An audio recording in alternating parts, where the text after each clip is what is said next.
Estás escuchando Milenio 3 por Aluka Nanica.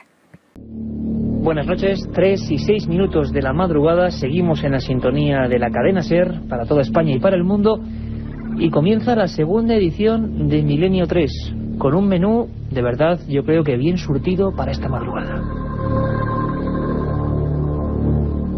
Un equipo con Katia Rocha, Carmen Porter, Carlos Barroso y este que os habla, Iker Jiménez, y a los mandos técnicos de esta nave de misterio y radiodifusión, don Carlos Nicolás.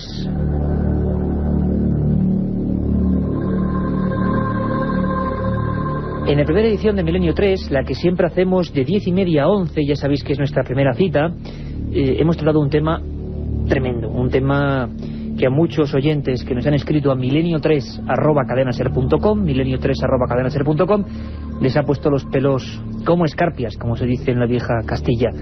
La historia terrible de la muerte de José Tomás Reina Rincón, los documentos sobre el vaciado que le habían hecho y la siniestra sombra de los ladrones de órganos, de los secuestradores de vidas, pues flotando sobre el ambiente.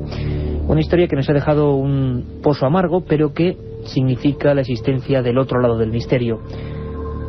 Ahora quizás, variando un poco el turno, el rumbo, alejándonos más de lo policial, vamos a entrar de lleno en algunos asuntos puramente paranormales. Siempre os lo digo, Milenio 3 es un programa de periodistas de investigación que apasionan, o que les apasiona, o que les gusta, o que les atrae lo desconocido. Y lo desconocido es un poliedro con muchísimas caras, que no solo son los fenómenos extraños, son muchísimas más cosas.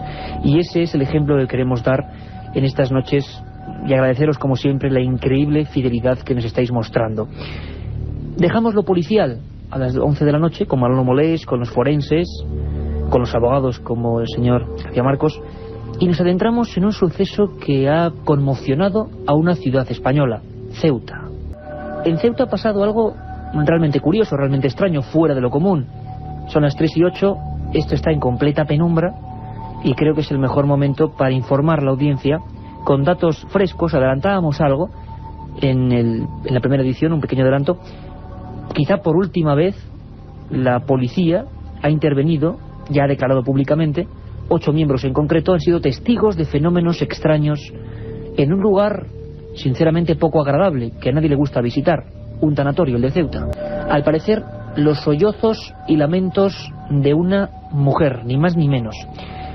Algo tan evidente que se acompañaba de golpes que impulsaban incluso algunas puertas, algunas paredes, llevó a que la policía local de Ceuta, encabezada por Ángel Gómez, y secundada incluso por el cuerpo de bomberos, intentando ver los subterráneos, ver qué ocurría, ver si eso podía ser algo lógico, pues tuvieron toda una noche en vela prácticamente a las personas que allí estaban, 2 de ellas trabajadoras, las vamos a escuchar, y que realmente tenían el alma en un puño.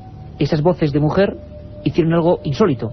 Según tenemos los primeros informes en la mano, se desplazaban, es decir, la policía acudió al primer piso y se oían por el segundo piso, con diversos golpes o pisadas. No había nadie en el tanatorio, absolutamente nadie.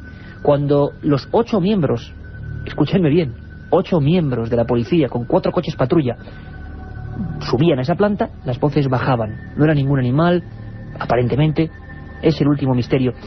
Y al César lo que es del César. Se habla mucho, se comenta, pero el primer medio de comunicación, los primeros periodistas que hablan con los testigos y que nos traen todas las noticias frescas, son los de Cadena SER Ceuta, nuestros amigos de Cadena SER Ceuta. Allí está don Antonio Martín. Antonio Martín, buenas noches. Hola Iker, buenas noches. Bueno, primero, ¿qué ha pasado en Ceuta? Es decir, ¿cómo está ahora mismo la población? ¿Qué se piensa? ¿Ha ocurrido algo muy extraño en un lugar ya de por sí, bueno, pues un poco sobrecogedor, como es un tanatorio, ¿no? Efectivamente, ha sido uno de los temas más comentados en la ciudad autónoma de Ceuta en los últimos días, y es que el tanatorio de Ceuta vivía un hecho bastante extraño en los últimos días. Concretamente hace justamente una semana, en la madrugada del sábado al domingo, según han comentado y según han hecho público 2 trabajadoras del tanatorio municipal, se escuchaban ruidos aproximadamente a las 3 de la mañana. En ese momento se encontraban totalmente solas, no había ningún cadáver a quien velar, estaba el sanatorio totalmente cerrado, las 2 chicas cumpliendo su labor, y a las 3 de la mañana comienzan a escucharse murmullos, gritos, una mujer llorando y posteriormente golpes en la pared. Alertadas las mujeres con cierto temor intentan buscar una explicación, buscan por las habitaciones en caso de que fuera pues un ruido procedente de alguna chica que estuviera en la zona cercana, que se hubiese quedado encerrada en el tanatorio, algo extraño pero también posible entre comillas. Este hecho pues hace que un tanto asustadas llamen a la policía local como una medida de seguridad. La policía local acude al tanatorio, acuden un total de 8 efectivos y concretamente los ocho agentes escuchan los mismos ruidos, escuchan esos murmullos, esos gritos, esos golpes. Incluso Antonio, exactamente, golpes, ¿no? Que los agentes pueden perfectamente cerciorarse de que están produciéndose dentro del inmueble. Así es, porque la primera sospecha era que bueno, se trataba de una broma, alguien que a través de un dispositivo electrónico pues estaba haciendo llegar ese sonido, bien a través de una grabadora, bien a través de otro cualquier sistema que pudiera emitir esos sonidos. Pero la policía local registra totalmente la zona inferior, el primer piso o el bajo del tanatorio, no encuentra absolutamente nada. Todas las habitaciones estaban cerradas con llave, se van abriendo, se van registrando, se van mirando pues a ver si hay algún aparato que emite ese ruido y no se escucha nada. Lo curioso es que la policía local sube al primer piso y los ruidos se escuchan abajo. La policía local vuelve a bajar y los gritos se escuchan ahora en el primer piso. Qué curioso, o sea, se trasladaban de un lugar a otro aparentemente. Vamos a escuchar, Antonio, una entrevista, un pequeño corte, una declaración de la entrevista que tú puedes hacer a Gemma Sánchez, una de las empleadas de limpieza, porque realmente, bueno, hace la radiografía perfecta de lo que ocurrió esa noche entre el 10 y el 11 de noviembre. Pues nada, entrando en el turno de noche, mi compañera y yo en Carni, bueno, pues estábamos esa noche que no había ningún difunto. Bueno, pues sobre las 3 de la madrugada, yo escuché unos gritos, ¿no?, de una mujer y se lo comunico a mi compañera. Digo, Encarni, ¿tú estás escuchando lo mismo que yo? Dice, la verdad es que sí. Que pues vamos a ir en auxilio de esta mujer por si le está sucediendo algo. Pues cogimos las dos, registramos todo lo que es el tanatorio municipal, salimos al patio, inclusive a la calle, a vigilar por si era alguna chica de la barriada y nada, y no encontramos nada. Bueno, pues estuvimos una hora escuchándolo las dos, claro, esperando que eso se calmara, pero que va, cada vez era más intenso. Bueno, pues decidimos pues llamar a la policía local, que inmediatamente pues se personó allí en el tanatorio.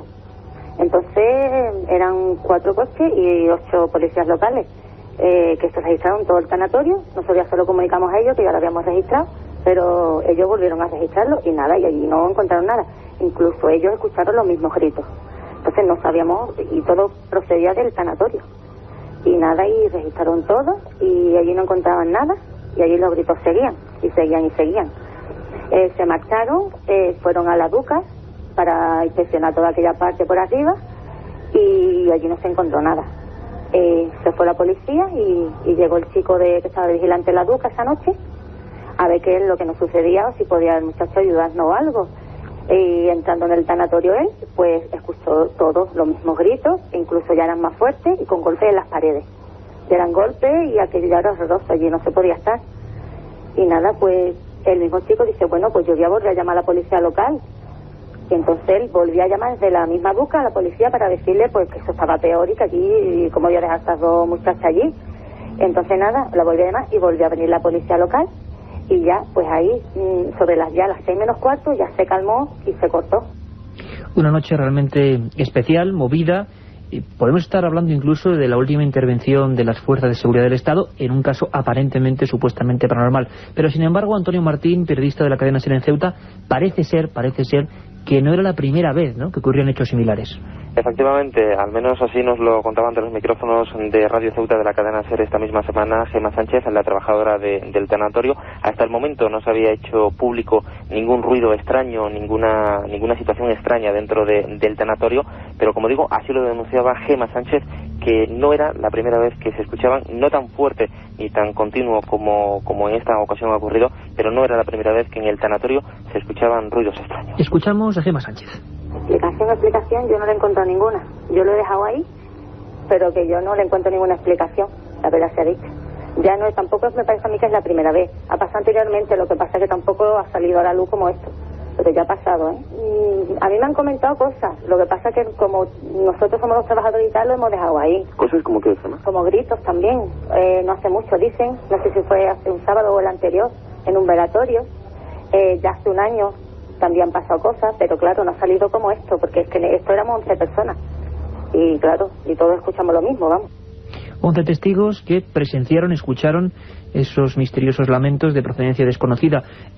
Antonio Martín se dirige a hablar con el jefe de policía, don Ángel Gómez. Y, Antonio, ¿cuál es la actitud que te encuentras ante la policía? Parece ser que el tema fue tomado en serio, ¿no?, en un primer momento. El cuerpo de la policía local esa misma noche, también con cierto temor por parte de los agentes, acuden rápidamente, como contábamos, al tanatorio. Son testigos también de este hecho.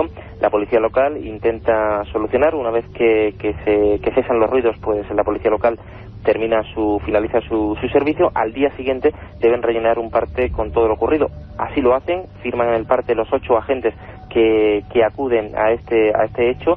Al día siguiente, el cuerpo de la policía local, al no encontrar una razón o una explicación razonable o lógica a todo esto, abre una investigación conjuntamente con el cuerpo de bomberos. Agentes de la policía local, miembros del Servicio de Extinción de Incendios de nuestra ciudad, acuden al tanatorio e investigan todo alrededor. Buscan alcantarillas, solicitan al Ministerio de Defensa, propietaria de ese terreno, una serie de planos por si existiesen túneles que llevaran directamente al tanatorio. No existen esos túneles. Intentan buscar a través de las alcantarillas, buscan en las azoteas del propio tanatorio y de la empresa Dúcar, una empresa dedicada al transporte de combustible, en la que hay ubicada varios tanques de combustible. Revisan milímetro a milímetro la empresa Dúcar y el tanatorio, no encuentran una razón lógica y por tanto la policía local que abre investigación de todo lo ocurrido, aunque de momento sin encontrar una respuesta lógica a lo que sucedía en la noche del pasado sábado en el tanatorio. Y esto es lo que el jefe de policía, don Ángel Gómez, le comentaba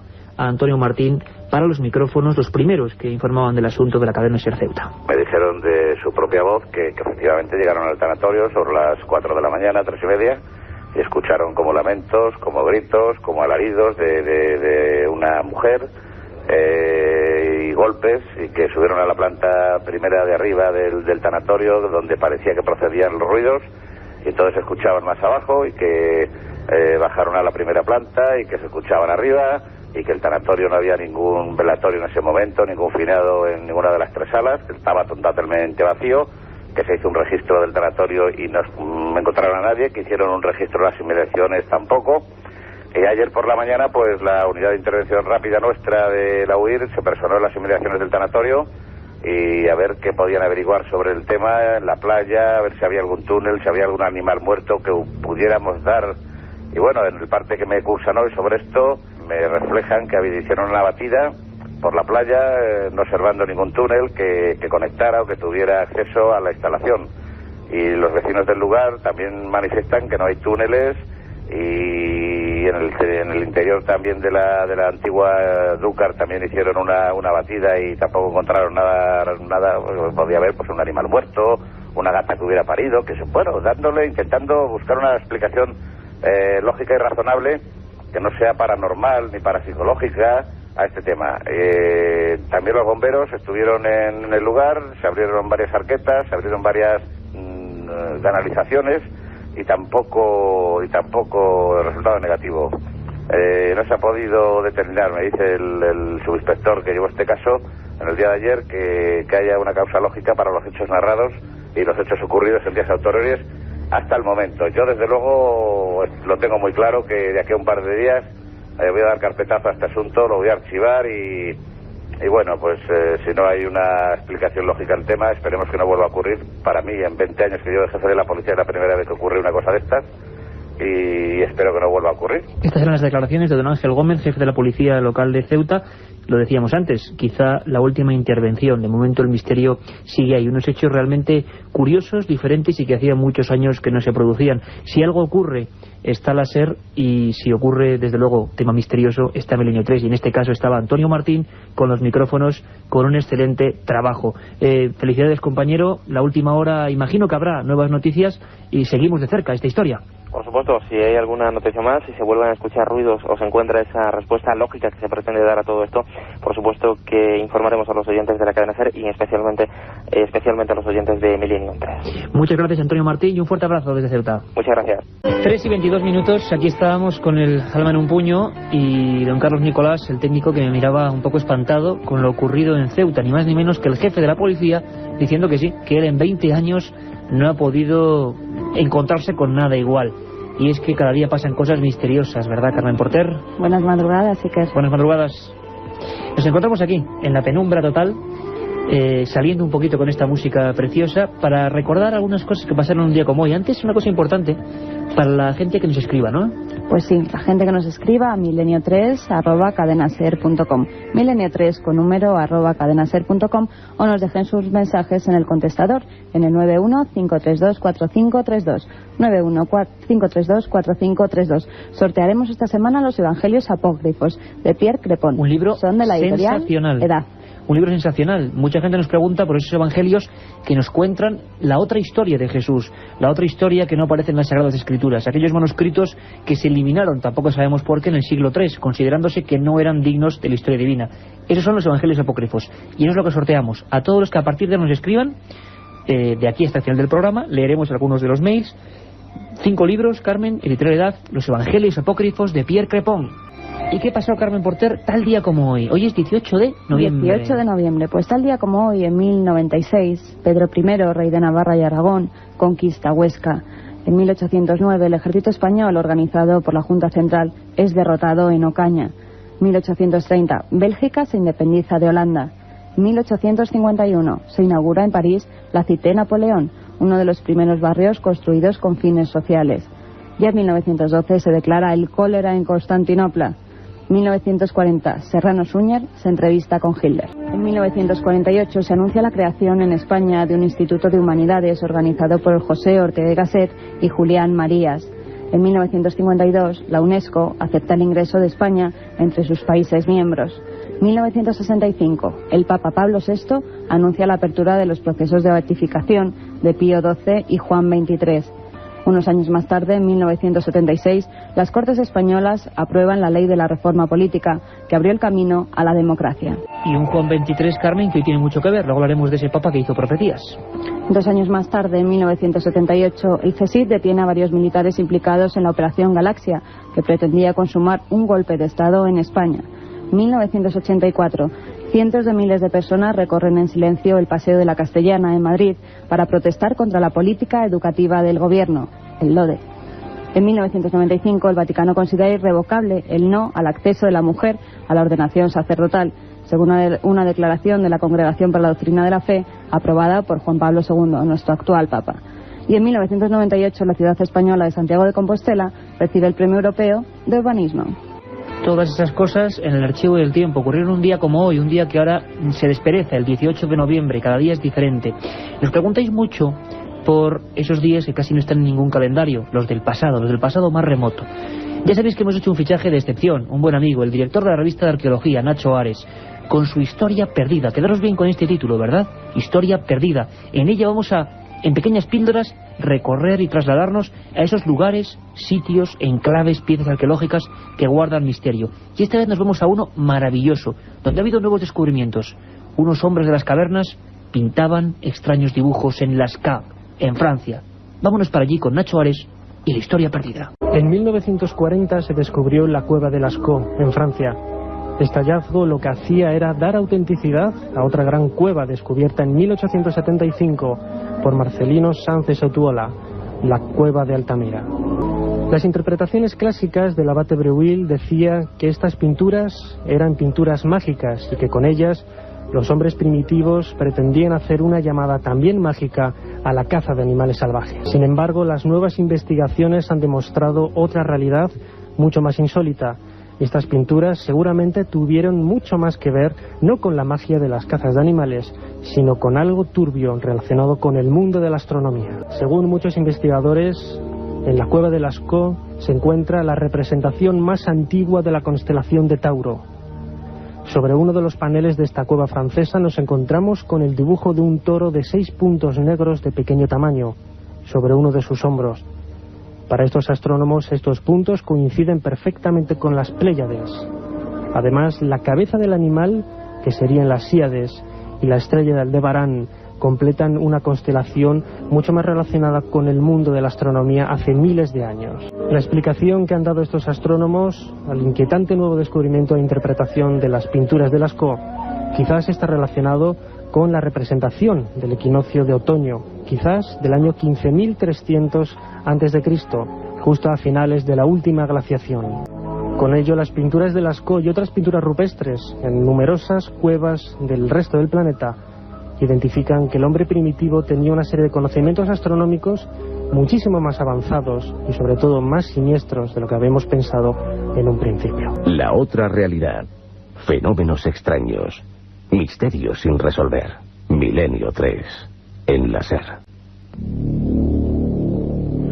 3:29, Milenio 3, este es nuestro menú de cada noche. Ya sabéis, hay una primera emisión, un caso concreto, muchas veces relacionado con lo actual o con lo clásico, de 22:30 a 23, es decir, de 10:30 a 11, una hora antes en Canarias, y este programa de 3 a 4, nuestro magazine, Milenio 3, segunda edición. Maravilloso, ¿verdad? Nacho Ares, director de la revista Arqueología, y su Historia Perdida. La otra vez lo hicimos hacia Turquía, viajamos a Turquía y buscábamos aquel plano misterioso de un almirante medio pirata de Constantinopla que había dibujado la Atlántida en el siglo XVI. La Antártida, perdón. La Atlántida no tuvo fortuna y de eso vamos a hablar en las noticias además. Pero ahora viajábamos hacia esa maravillosa cueva y quién sabe cuál será nuestro próximo destino en busca de la arqueología perdida. Sabéis que todo este material, todas estas cosas, radican muchas veces en la investigación de campo, en ir a los lugares, como hemos hecho ahora mismo en Ceuta. Pero también es cierto que una buena biblioteca, un buen archivo, es fundamental para el investigador y para el que se interesa por estos temas. Y por eso, cada 7 días, más o menos a las 3:30, cogemos y abremos el viejo pomo, la vieja manija, de una inmensa biblioteca. Es la nuestra y la ponemos a vuestra disposición. La biblioteca de Milenio 3.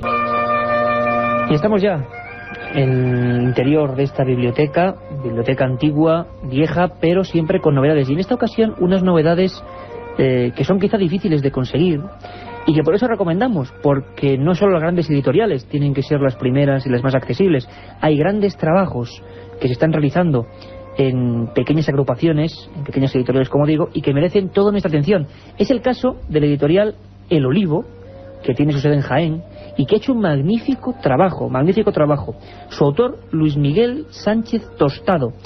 Luis Miguel es natural de Jaén y es diplomado superior en criminología por la Universidad Complutense. Tiene varios premios, algunos ensayos, y fijaros, este primer programa, la primera edición de Milenio 3, pues bueno, más criminológica imposible, con la extraña muerte de Reina Rincón. Pues bien, va sobre crímenes extraños, historias que no se pudieron descubrir.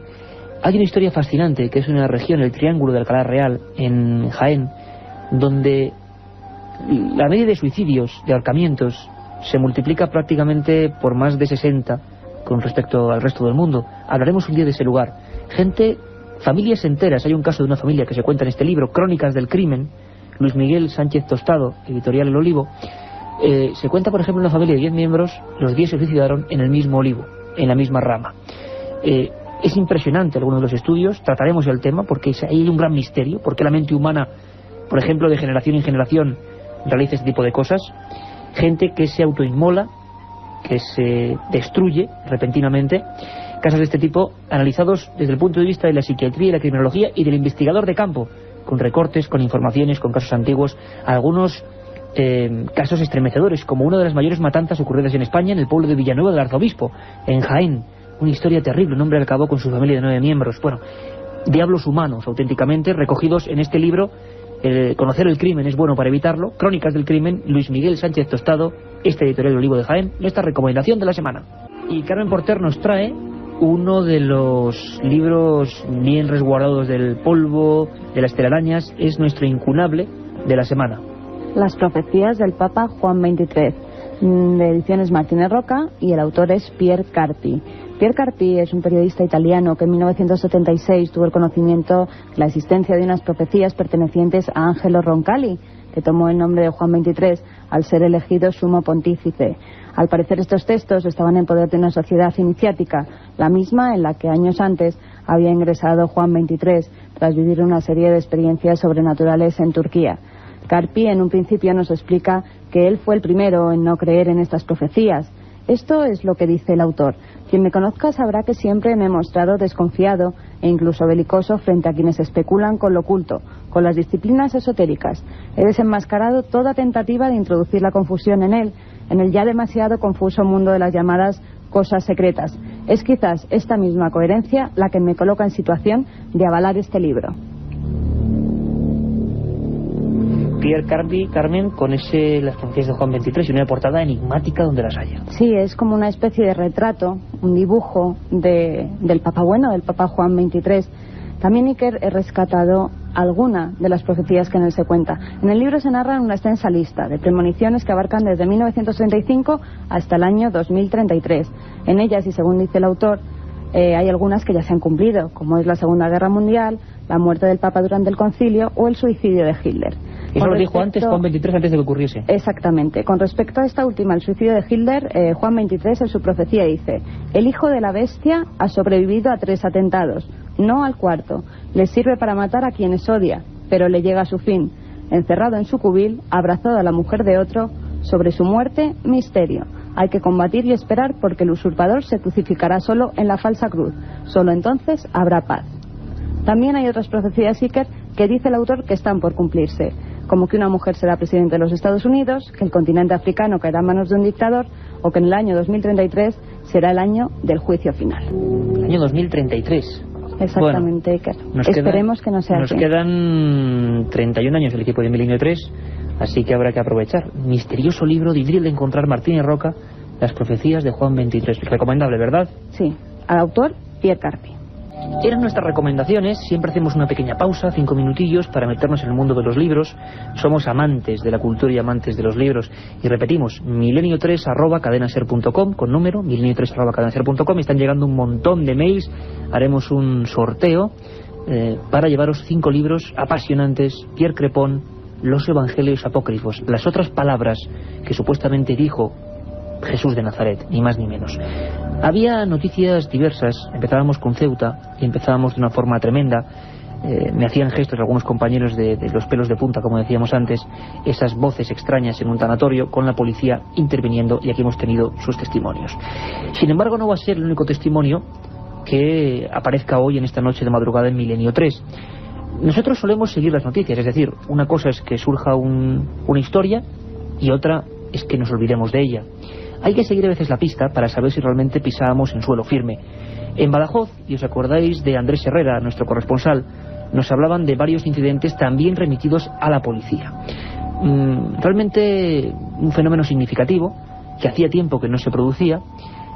Agentes llegando a lugares, ya no estaba el ovni, pero muchas personas de varias barriadas realmente habían vislumbrado un objeto circular extraño. Pues bien, gracias a otro compañero nuestro, David Álvarez, uno de tantos informadores que tenemos por toda España, hemos podido contactar con Ignacio, uno de tantos testigos, miembro de la seguridad de un parque tecnológico donde se aproximó ese supuesto objeto volante no identificado. Estas son las palabras de Daniel contándonos qué es lo que vio. Estaba yo con el compañero y vi lo que es un objeto volado con una franja en el fondo azul rápidamente. Me quedé lo que es alucinado, sorprendido. El compañero que estaba conmigo que lo vio, lo que es pasar. Decirle yo, che, mira, y verlo. Una visión fugaz, una especie de óvalo, algo extraño que pasó rápidamente y que es lo mismo que describían otras muchas personas de diversas barriadas de Badajoz. Ponemos esto en antena porque queremos saber si alguien más ha sido testigo. Hemos recibido varios apuntes de esas luces misteriosas, no solo en Badajoz, sino incluso en la provincia de Cáceres. Al parecer algo atravesó hace unos 10 días esa zona y queremos recopilar su información. Ya sabéis que Milenio 3 lo hacéis también vosotros, con vuestra participación, con vuestras ilusiones y sobre todo con vuestras noticias que ocurren en cada región. Tenemos más de 400 informadores en diferentes puntos de España y creemos que esa es la savia, la sangre, para que este programa siempre tenga los últimos documentos. Ya sabéis que otro de nuestros platos fuertes eran las leyendas españolas, algunas maravillosas y algunas con mezcla de verdad. Y os puedo decir que esta historia que vais a escuchar ahora es una de las que a mí más me ha impactado. La recogí en un pueblecito de Extremadura maravilloso, Garganta la Olla.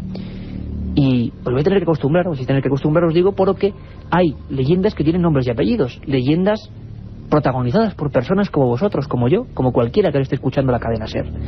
Yo no sé si hay parte de fantasía, si realmente ocurrió así, pero lo cierto es que hay una persona, hay una tumba hoy, en ese pueblecito de Garganta la Olla, con una fotografía, José Pancho Campo, testigo de algo completamente sobrenatural, algo que le llevó a la tumba.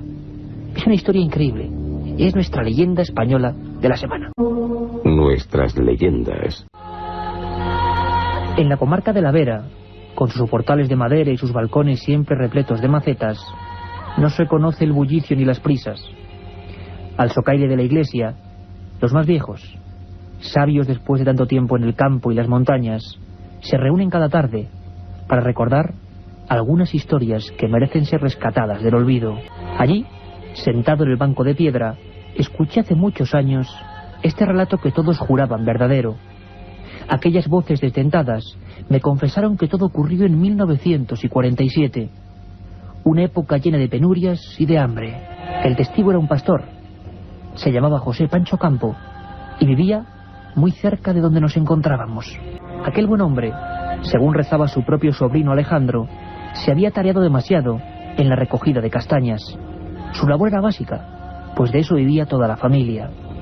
Una tormenta terrible, llena de relámpagos y rayos, le sorprendió bajando por un monte, conocido como La Casilla. Asustado, corrió a refugiarse en una choza, un lugar que los pastores habían construido hacía siglos para ayudar a los caminantes. Los lobos podían andar cerca, y bueno refugiarse y encender la lumbre. Había pasado no más de una hora, cuando 3 golpes secos sonaron en la puerta de madera. José Pancho, acurrucado junto al fuego y guareciéndose con una manta, dudó un instante. ¿Quién sería aquellas horas y en mitad del monte? Procuró cubrirse la cabeza y hacer oídos sordos.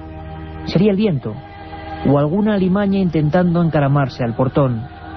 Justo lo pensaba cuando aquellos 3 golpes, que nada bueno podían presagiar, sonaron aún con más fuerza.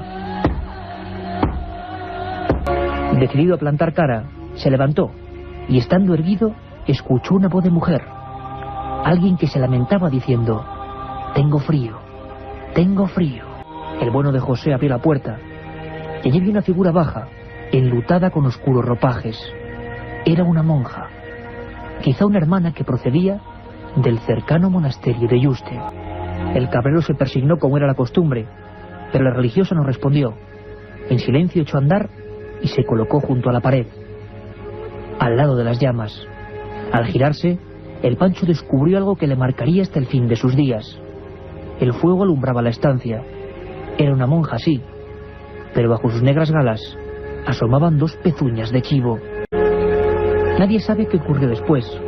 El 21 de noviembre de 1947, en el paraje conocido como La Casilla, término municipal de Garganta la Olla, se encontraron a José Pancho Campo, víctima de un shock emocional, a punto de morir de miedo, hecho un ovillo y tiritando, incapaz de salir por su propio pie de aquella miserable choza.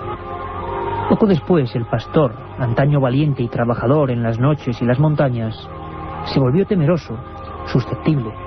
Para él había sido una terrible señal, una visita del mismísimo Satanás disfrazado, y con ese convencimiento murió, preso del pánico hasta su última expiración, en una casa que se alzaba junto al camino donde todo ocurrió.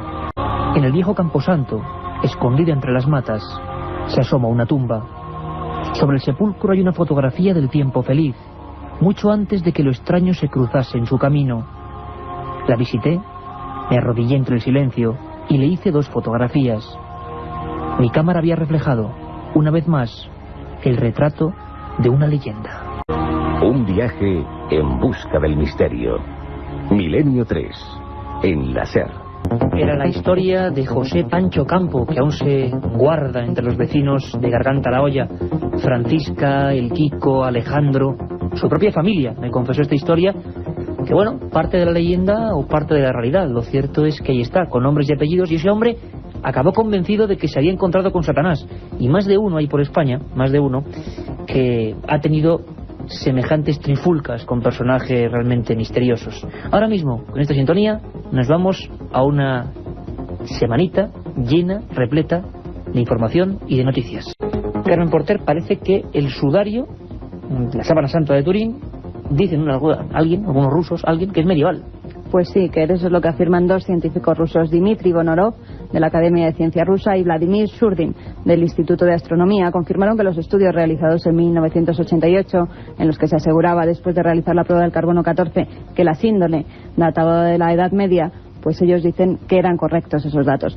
Posteriormente, muchos estudiosos aseguraron que el carbono 14 podía haberse visto alterado por los incendios que sufrió la sábana, por el aceite de las velas y por haber estado expuesta en numerosas ocasiones a la intemperie. Pero estos científicos rusos han afirmado que todos esos agentes tan solo pueden alterar la datación en unos 40 años y que la síndone pertenece con toda seguridad al siglo XIII. Además, parece que esta semana no solo ha habido cosas relacionadas con lo aparentemente tangible, como es la sábana, que está ahí en Turín en el Duomo, sino que incluso cosas tan etéreas que siempre, están dando la vuelta por ahí, a veces que se descubre, a veces que en Canarias, a veces que en Bimini, a veces que en diferentes puntos del globo. Parece ser, y esta palabra hay que utilizarla con mucha cautela, que la Atlántida ha sido por fin captada en imagen. Eso es lo que dice un submarino no tripulado que se sumergió a 2000 metros en la costa de Cuba. Ha logrado captar imágenes de una extraña ciudad que se piensa puede ser la mítica Atlántida. En las grabaciones se puede observar una gran cantidad de piedras lisas y blancas que se aglutinan formando cuadrados e incluso formas piramidales.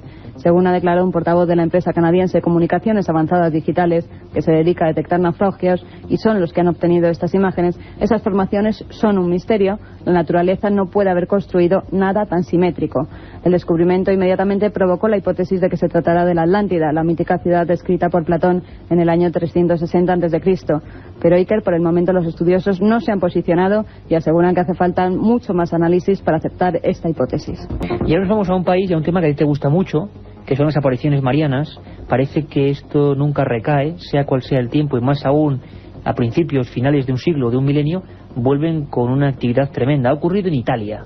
Pues sí, que parece que desde 1947 Angela Volpini asegura que se le aparece la Virgen. Sobre estas supuestas apariciones marianas nos informa el corresponsal de la cadena SER en Italia, Joan Solés. Angela Volpini era una pastorcilla de solo 7 años en 1947 cuando vivió la primera de las 80 apariciones de la Virgen, que desencadenaron tal fervor en la posguerra mundial que 300.000 italianos peregrinaron entonces a la pequeña población de Casanova de Stafora, en la provincia de Pavía, entre Génova y Milán, fascinados por las imágenes difundidas por el noticiero cinematográfico Luce, el equivalente al Nodo en España. In braccio al padre, colei che sarà forse la piccola e ispirata gentile Bernadette d'Italia. En brazos del padre, esta es la pequeña y gentil inspiradora de la Bernadette de Italia. Así se presentaba en las pantallas de cine en blanco y negro de todo el país. Se llama Angela questa bambina, alla quale appare il 4 d'ogni mese la Madonna.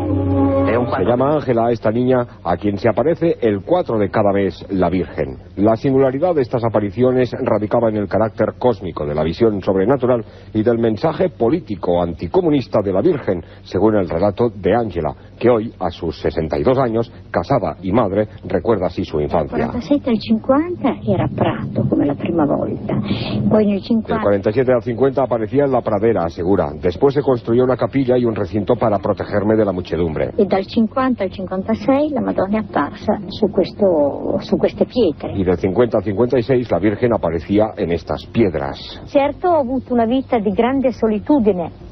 Es cierto que he vivido en soledad, reconoce.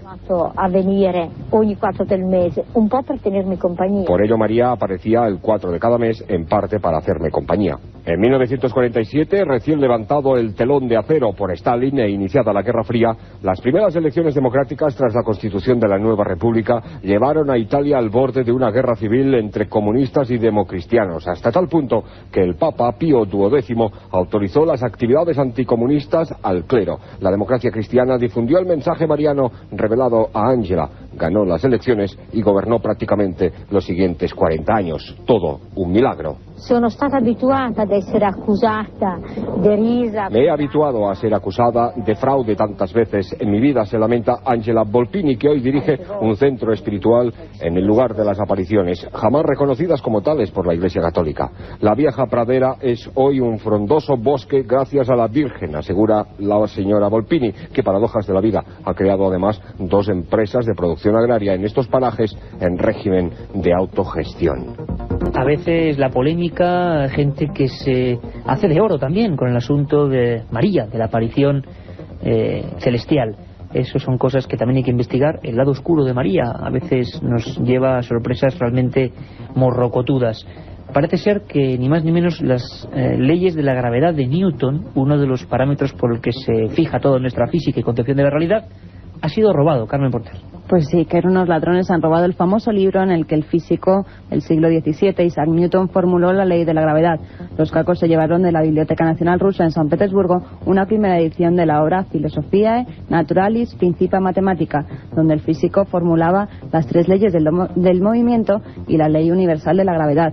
El libro, que fue publicado por primera vez en 1687, está considerado como uno de los más importantes de la historia de la ciencia moderna. Una terrible pérdida, un auténtico incunable, ¿verdad? Este sí que tiene que ser auténticamente inalcanzable y que ahora mismo está en manos desconocidas. Un viaje en busca del misterio. Milenio 3, en la SER. 3:53 minutos, y espero que estéis disfrutando con este menú de madrugada. Hemos estado en Ceuta con los policías, con los testigos, nos hemos ido a Badajoz a observar los últimos ovnis que han atravesado España y que también han sido certificados por la Policía Nacional. Hemos viajado por las leyendas de España, por la historia perdida, por los libros, por las noticias de todo el mundo, con esa magnífica crónica de ese corresponsal, también magnífico, Joan Solés, como lo son todos los de la cadena SER, que se vuelcan cada semana con este programa. Y sería injusto, no estaría bien acabado Milenio 3 si en esta recta final, como digo, no hablásemos de vosotros, de los oyentes, de esa fidelidad que nos estáis demostrando día tras día y que se ha reflejado, para sorpresa increíble nuestra, de una manera brutal en los índices de audiencia. Os deseamos todo lo mejor y yo siempre repito lo mismo: queremos ser un club, todos juntos, que nos informéis, que hagamos cosas juntos y que estéis ahí pendientes. Por eso mismo, ahora mismo Carmen saca calientes los mails que van llegando a milenio3@cadenaser.com. Tenéis toda la semana para ganar esos libros de Pierre Crepon, los Evangelios Apócrifos, y luego al final vamos a dar, o si quieres incluso al principio, Carmen, porque si no se nos olvida, los ganadores de lo que fue el libro de la semana pasada. Siempre hay una semana de espacio para ganar. El libro era maravilloso también, ¿verdad? Sí, era el de Nacho Ares, Tutankamón, el último hijo del sol, publicado por la editorial Oberón. Los ganadores han sido Ramón Maturana González, Ana María Vives, José Ángel Molina, Inés García Beltrán y Sofía Rubio Ortiz. Esas 5 personas tienen 5 libros. Tutankamón, el último hijo del sol, de Nacho Ares. Yo creo que es un buen premio por escucharnos. Y con esta música, que también se llama Milenio, por la que preguntáis muchísimo, que es nuestro final, ya es hora de los oyentes. Carmen Porter, un montón de mails, ¿verdad? Pues sí, y vamos a empezar con uno que me ha gustado muchísimo. Nos lo mandaba José Carlos Castro y nos dice: hola a todos, amigos del Sobrenatural. Llevo yendo el programa de Iker Milenio 3 desde julio. La verdad, y lo digo tal y como viene, soy un poco cagón. Y cuando poníais algunas psicofonías, pues le quitaba la voz a la radio, lo confieso. Pero ahora también confieso que me tenéis totalmente enganchado. Tengo total dependencia de vuestro programa. Es más, no me basta solo con los domingos. Así que me voy a la web y de vez en cuando escucho algún que otro programa, aunque ya lo haya escuchado. Ahora bien, he empezado a trabajar y los lunes me tenéis muerto de sueño en el curro. Pero lo más bueno, ¿no sabéis lo que es? Llevo 3 semanas trabajando. Pues mi jefe siempre me decía: ¿qué? Los lunes son malos, ¿eh? Mi jefe, la 3ª semana, mosqueado, me preguntó: oye, ¿tú te vas de juerga los domingos o qué? Él se ríe también y nos dice, total, que le conté lo del programa y ahora también viene él los lunes dormido. Ya os imagináis, ¿no? Qué bueno, hemos hecho un adepto para la secta de Milenio 3 en ese jefe y en ese empleado. Estamos de verdad muy contentos de que estéis así, y además recordar que, como hacía este compañero nuestro, ¿su nombre era, Carmen? José Carlos Castro. José Carlos Castro. Hay que decirle a buen amigo José Carlos que, bueno, pues tiene una web, ikerjimenez.com o milenio3.net, ikerjimenez.com, www.antes, por supuesto, donde están los programas, creo que son 12 o 13 ya, de Milenio 3 a cualquier hora a raíz de internet. Carmen, más mails. Mara nos manda un mail y nos dice que me gustaría que alguna vez tratarais el tema del destino y de la suerte. Destino y suerte. Parece ser que hay un montón de historias de la buena y la mala suerte que vamos a contar. Hay anécdotas realmente interesantísimas a lo largo de la historia, con personajes públicos, que merece la pena ser recordado. Y también un tema muy bonito, las grandes casualidades. Incluso hay mensajes del contestador, ¿verdad, Carmen? Sí, exactamente. Y vamos a poner esta noche uno de esos mensajes, como ejemplo, uno de tantos. A ver qué nos decía. Me parece que no lo tenemos, a ver si el técnico nos pone ese mensaje. Vamos a ver si entra, Carlos. Ahí está. Sí, hola, buenos días a todo el equipo de Milenio 3. Mira, me llamo José Luis Barreiro de Cambrils y quisiera hablaros. Hace unas semanas se ha descubierto lo que puede ser un 10º planeta en nuestro sistema solar. Y quería preguntaros, hay una tribu africana que, si no me equivoco, se llama los Dogon, que también han descubierto una estrella Sirius B o algo así. Bueno, si me podéis comentar algo sobre el tema, porque verdaderamente me interesaría. Muchísimas gracias. Adiós y felicidades por el programa. Pues muchas gracias a este amigo y a tantos otros cientos de personas que nos habéis dejado mensajes en ese contestador a disposición de todos los amigos de Milenio 3. Es el 532-4532 con el 91 delante, 532-4532, y por supuesto también entráis en todos los sorteos de Milenio 3. Los Dogones, Mali, una cultura apasionante que miles de años antes de que la ciencia descubriese Sirio A, Sirio B sobre todo, ellos ya la describían, la llamaban Potolo, una cosa muy curiosa, uno de esos enigmas de la antigua historia que repasaremos además con Nacho Ares en esos trozos de historia perdida. ¿Algún mail más, Carmen? Pues Serguer30 nos manda también un mail, pero esta vez no para solicitarnos nada, sino enviándonos unas fotos en las que aparecieron 2 objetos extraños en el cielo. Dice que si las podemos analizar, las miraremos, que él las hizo con una cámara digital, que las pasó al ordenador y entonces... ¿Dónde ocurrió? ¿Le pasó en alguna...? Era en La Coruña, en el 2001, en agosto del 2001. Es muy importante esto, Carmen, porque hay que animar a toda la gente para que nos envíe supuestas psicofonías, que nos llegan un montón, fotografías de objetos, cualquier cosa extraña. Aquí somos una red de corresponsales y amigos y estamos a vuestra disposición. Y si nosotros no sabemos descifrar el enigma, que es muy probable, porque somos, ya os he dicho siempre, en el fondo solo comunicadores, pues lo pondremos en disposición de los que saben de verdad. Y algún último mail. Carmen, vamos con ello. Uno, Elohim, Cutillas Valles, que nos pregunta sobre las civilizaciones antiguas, las tecnologías increíbles que se dan en esas civilizaciones y que no podían pertenecer a ese tiempo. Bueno, ese es un tema estrella, ¿verdad? Nos lo están preguntando constantemente, nos estamos guardando. Yo tengo que decir que hice ese libro que le tengo un cariño tremendo, que es Fronteras de lo Imposible, 20 países, 20 viajes, y siempre buscando desde Perú a Turquía a otros países realmente lo que se escondía en la antigüedad. Bueno, misterios de los que hablaremos largo y tendido. Y ahora, cuando quede ya muy poquito, me gustaría deciros que no perdáis ripio de la cadena SER, que sigáis con los ojos bien abiertos y que os proponemos ahora un menú maravilloso. Don Roberto Sánchez y su Si amanece nos vamos, después por supuesto de los informativos. No los perdáis, porque la madrugada de la SER siempre está repleta de sorpresas. Nos vemos nosotros en menos de 7 días.